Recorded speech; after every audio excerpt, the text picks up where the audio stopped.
দেখুন, বন্ধ করা আর বন্ধের নামে বাঁদরামি করা, গুন্ডামি করা তো এক জিনিস নয়। আর বাঁদরামি গুন্ডামি হলে পুলিশ অ্যাকশন নেবে, যথাযথ অ্যাকশন পুলিশ নিচ্ছে বিভিন্ন জায়গায়। আর সাধারণ মানুষ স্বতঃস্ফূর্তভাবে বন্ধে পার্টিসিপেট করলে সেটা আলাদা বিষয়।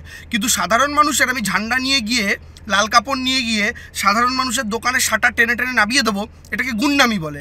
রাস্তায় বসে পড়ে রাস্তা আটকাবো, এটাকে গুন্ডামি বলে। এটাকে মানুষের স্বতঃস্ফূর্ত অংশগ্রহণ বলে না।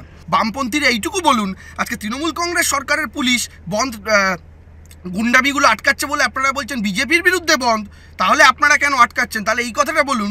বামফ্রন্টের একমাত্র ভারতবর্ষের সরকার হচ্ছে কেরালার সরকার। সেই কেরালার সরকার বন্ধের বিরুদ্ধে ফরমান জারি করেছে। ঠিক পশ্চিমবঙ্গ সরকার যে কথা বলে যে সরকারি কর্মচারীদের আসা বাধ্যতামূলক, সমস্ত ছুটি কিছু এমার্জেন্সি কেস ছাড়া বাতিল বলে গণ্য হবে, সেই সব একই ফরমান তো কেরালার বামফ্রন্ট সরকার জারি করেছে। তো কেরালার বামফ্রন্ট সরকার, যেখানে বামফ্রন্টের ডাকা ধর্মঘটকে অ্যাকসেপ্ট করছে না, আপনারা এক্সপেক্ট করছেন পশ্চিমবঙ্গের সরকার, যাদের 2011 সালে ক্ষমতায় আসার পর থেকে অন্যরকম স্ট্যান্ড, তারা সেই জিনিসটা করবে? এই জিনিসটা কি দ্বিচারিতা নয়?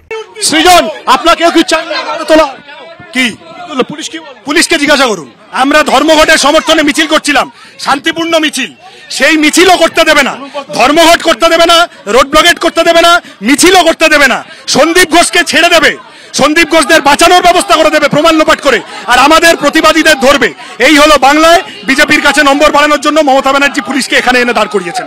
ছাড়বো না, আজকে আমাদের তুলে নিচ্ছে।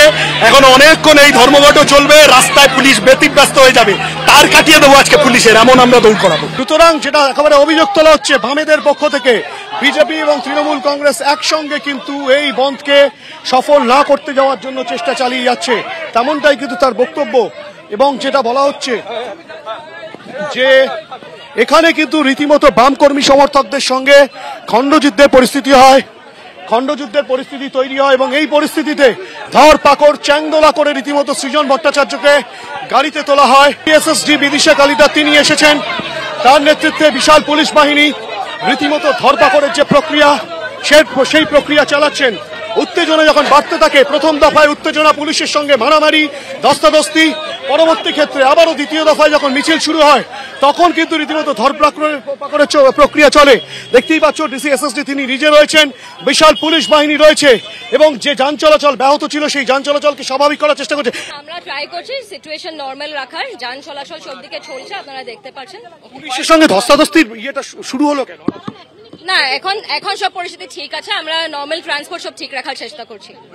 সুতরাং বুঝতেই পারছো যে ডিসি এসএসডি বিদিশা কালিতা তিনি যেটা স্পষ্টত বললেন যে পরিস্থিতিকে স্বাভাবিক করার তারা চেষ্টা করছেন। এবং ইতিমধ্যেই যে চিত্র দেখাবো, যে গাঙ্গুলি বাগানের কাছে যে রাস্তা অবরোধ হয়ে গিয়েছিল, সেই রাস্তার যান চলাচল কিন্তু উজ্জ্বল ঘোষকে বলবো দেখাতে, এবং সেই ট্রাফিক মুভমেন্ট কিন্তু আবার স্বাভাবিক পরিস্থিতিতে এসেছে। যদিও সৃজন ভট্টাচার্য তিনি কিন্তু স্পষ্টত যেটা জানিয়েছেন, তাদেরকে রীতিমতো চ্যাংদোলা করে তোলা হয়েছে, যে বাসের মধ্যে পুলিশের বাস, সেই বাসে তোলা হয়েছে। এবং এখনো পর্যন্ত তুমি দেখতে পাচ্ছ গাঙ্গুলি বাগানের মোড়ে সেখানে কিন্তু বিশাল সংখ্যক পুলিশ রয়েছে, ডেপুটি কমিশনার পদমর্যাদার আধিকারিকের নেতৃত্বে। এবং সেক্ষেত্রে কিন্তু রীতিমতো যেটা বলা হচ্ছে যে পুলিশ কিন্তু গোটা বিষয়ের উপরে নজর রাখছে, আর যাতে নতুন করে উত্তেজনা না হয় সেই বিষয়ে কিন্তু তারা নজর রাখছেন।